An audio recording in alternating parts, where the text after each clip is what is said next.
Welcome to the new video. अब मैं topic पढ़ ही लिया होगा। आज हम लोग जाने वाले हैं कि नोट्स कैसे बनाएं। What should be your strategy to make notes.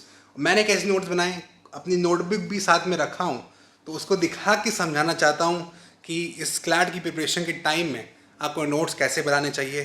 So let's jump to this. Okay so guys, ये है मेरी कॉपी। तो सोचा मैंने आपको दिखा देता हूँ आज की मेरी कॉपी कुछ कैसी होती थी। ठीक है, ये 12th की बात की है। So it's my name Avinash Tiwari, और सामने एक थोड़ा सा मोटिवेशन टाइप का कोट लिखा रहता था। आई केम, आई सॉ, आई कॉन्कर्ड। मैं आया, मैंने देखा ये मुझे करना है, एंड मैंने कर लिया। आई कॉन्कर्ड दैट टेरिटरी। अब मोटिवेशन कोट, तो ये बढ़िया, आप भी लिख सकते हो। तो ये थोड़े से नोट्स हैं, तो मैं कुछ दिखाना चाहता हूँ आपको। बहुत साफ सुथरे हैं। So let's jump to this कि ये नोट्स कैसे वर्क करते हैं। ठीक है, अब देखिए कुछ पॉइंट को बहुत इंपॉर्टेंट है समझना कि जैसे ये आपके नोट्स हैं, तो नोट्स में क्या चीज़ें कैसे लिखनी चाहिए आपको। ठीक है, अब जैसे मॉडर्न हिस्ट्री के मेरे पास नोट्स हैं, मैंने इस नोट्स को कैसे बनाया है आप देख सकते हैं कि नोट्स कितने साफ हैं, कितने क्रिस्टल क्लियर हैं, आप देख पा रहे हैं। और ये जो मार्क हैं, ये रिवीजन के टाइम पे कभी कभी मार दिए हैं, जल्दबाजी में, एक्साइटमेंट में। ये भी आप कर सकते हैं, बट आप उसके अलावा नीटनेस देखिए कि नोट्स की नीटनेस कितनी है। तो जितने आपके नोट्स नीट होंगे उतना आपको पढ़ने में मज़ा आएगा। ठीक है, अगर आपके नोट्स नीट नहीं है तो आप पढ़ोगे नहीं, आपको मज़ा नहीं आएगा। अब जैसे थर्ड एंग्लो कर्नाटिक वॉर था, इसमें सिलसिया एक पॉइंट था जहाँ पे ऑस्ट्रिया और प्रेशिया सो इशू था दोनों के बीच में, तो आप समझ पा रहे होंगे। अब देखिए समझना क्या है कि नोट्स बहुत क्रिस्प होने चाहिए, फालतू की डिटेल नहीं होनी चाहिए, और इसको लिखने का तरीका होता है। So when ever teacher is telling you in the class, teacher आपको जो क्लास में पढ़ा रहा है, तो आप देखिए इसको आप थोड़ा सा एक एक डायग्राम स्ट्रक्चर में लिख सकते हैं। एरोस, जैसे मैंने लिखा वेस्टर्न घाट, मुझे पता है WG मैं समझ जाऊंगा जीवन भर के लिए कि WG इज़ वेस्टर्न घाट। तो वेस्टर्न घाट में कौन कौन से स्टेट आते हैं, तो मैंने उसको ऐसे सामने लिखा, उसके सामने टिक लगाया, तो GJ MH Goa, KR Kerala and TN।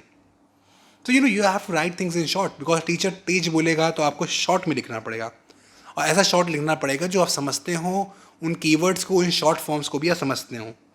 तो पहली आपकी लर्निंग्स ये है कि शॉर्ट फॉर्म में लिखें, क्रिस्टल क्लियर लिखें, साफ लिखें, और एरोज और पॉइंट का इस्तेमाल करें, और एटलीस्ट 2 कलर का इस्तेमाल करें। 2 से ज़्यादा कलर भी प्रॉब्लम रहेगा, बिकॉज वो फालतू का अच्छा नहीं लगेगा।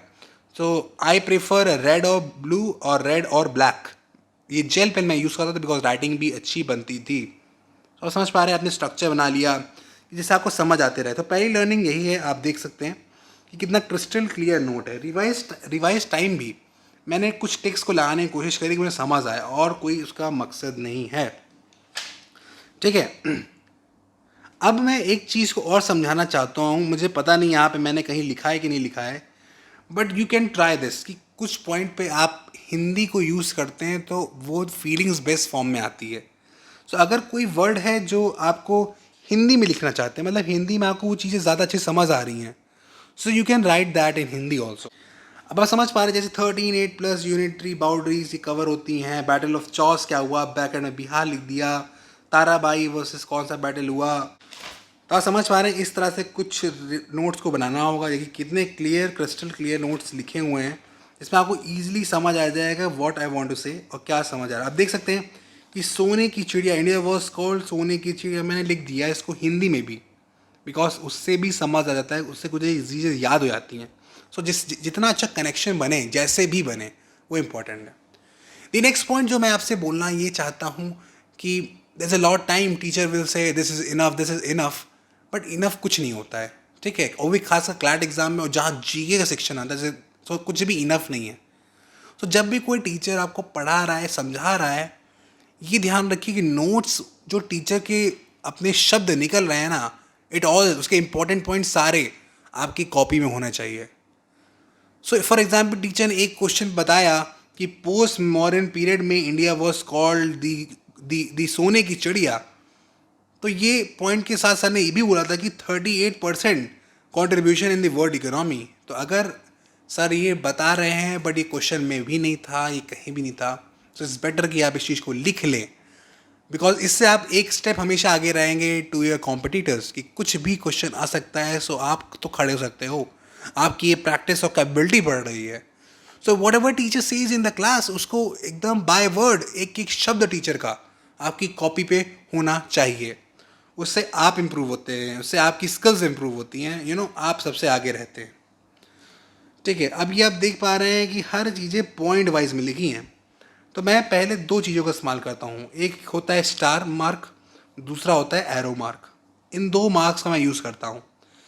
स्टार मार्क खासकर यूज़ करता हूँ जो बड़े पॉइंट्स होते हैं, ठीक है, जो मेन पॉइंट्स होते हैं उसको लिए मैं स्टार करता हूँ। फिर उसको एक्सप्लेनेशन के लिए जो सब पॉइंट्स को मैं लिखना चाहता हूँ वो मैं लिखता हूँ। फॉर एग्जाम्पल जैसे बैटल ऑफ प्लासी है, प्लासी का जो बैटल हुआ था वो 1757 में हुआ था। So what happened in that battle, what was important points. तो पहला इंपॉर्टेंट पॉइंट था कि भाई Siraj was killed, Siraj ud-Daula was killed. अब मैंने सिराज किल्ड लिख दिया, सिराज वॉज किल्ड, ये सब सिराज उद्दौला वॉज किल्ड मैं नहीं लिखूंगा, because I have to write it in short. अगर मीर जाफ़र, मीर कासिम ये सब साथ थे, इनका क्या हुआ, तो आप समझ पा रहे हैं कि गिव टू मद्रास। सब पॉइंट वाइज में शॉर्टेस्ट वे में हमें लिखना होगा। अब आप देख पा रहे हैं, और भी आप कोई लर्निंग ले पा रहे हैं तो आप देख सकते हैं कितना क्लियर, क्रिस्टल क्लियर है। और भी आप चीज़ों को देख सकते हैं, खुद समझ सकते हैं कि कैसे आपको चीज़ें करना है। जो सबसे बड़े टॉपिक्स होते हैं, जो सबसे बड़ी हेडिंग्स होती हैं, उनको हम लोग without star mark, without arrow लिखते हैं। जैसे जगत सेठ मैंने लिखा है, तो जगत सेठ is without any star mark, जो कि बड़ा पॉइंट है, so it doesn't has any star mark. इसकी खाली सब हेडिंग्स होंगी जो उसको एक्सप्लेन करेंगे, बट इसकी जो मेन पॉइंट होगा वो स्टार्ट से मार्क स्टार्ट होगा। तो आप समझ पा रहे हैं, they should be crystal clear, revision notes के होने चाहिए। आप समझ पा रहे हैं, जितने शॉर्ट में नोट्स लिखेंगे, जितना रिवाइज करेंगे, आप उतने आगे बढ़ेंगे, उतना भी अच्छा होगा। So I hope this video was helpful for you. ये वीडियो आपके लिए हेल्पफुल रहा होगा, कुछ सीखा होगा, समझा होगा, नोट्स कैसे बनाने हैं, टीचर की बात सुननी है, ठीक है, और क्रिस्टल क्लियर, ना कॉपी फटे ना कहीं जाए, ठीक है, आपके सामने को। बिकॉज लास्ट मोमेंट पे ये नोट्स ही आप रिवाइज करेंगे, बिकॉज इन्हीं नोट्स की रिवाइज से आपका एग्जाम में थोड़ा सा फ़ायदा होगा। सेम करंट अफेयर की बात करना चाहूँगा, करंट अफेयर के भी आप नोट्स बनाइए, साथ में बना रहे होंगे, टीचर पढ़ा रहा होगा, तो जितना लिखेंगे उतना याद होगा। इफ़ यू डोंट राइट, आपको लगता है वो कंपेंडियम वो टीचर दे देता है जीके की, यू विल रीड दैट और आप पास हो जाओगे, तो नहीं होगा कभी भी। कीप दिस इन माइंड, जितना लिखेंगे, जितना बोलेंगे, जितना रीटरेट होगा, उतना आपको चीज़ें याद होंगी। फॉर एग्जाम्पल मैंने इस चीज़ को लिखा, मैं इसको 10 बार मैं दूसरी कॉपी में लिखता था, मेरी पास दूसरी कॉपी जो रफ टाइप की कॉपी थी, मैं उसमें इस चीज़ को रिपीट करता था, लिखता था दोबारा। उससे क्या होता था, वो दोबारा लिखता था तो वो मेरे दिमाग में याद हो जाता था। सो कभी भी ऐसा ना करिए कि कोई टॉपिक पढ़ रहे हैं वो आप लिख नहीं रहे हैं, ठीक है, लिखिए, हाथ से प्रैक्टिस करिए। बिकॉज मैं जब क्लास 12th में था, सो मैं मैथ्स को भी ऐसे सॉल्व करता था। मैं मैथ्स का क्वेश्चन देखता था, उसका सोल्यूशन देखता था, फिर कहता था अब तो मुझे समझ आ गया है, अब मुझे इतना टेंशन नहीं होगा।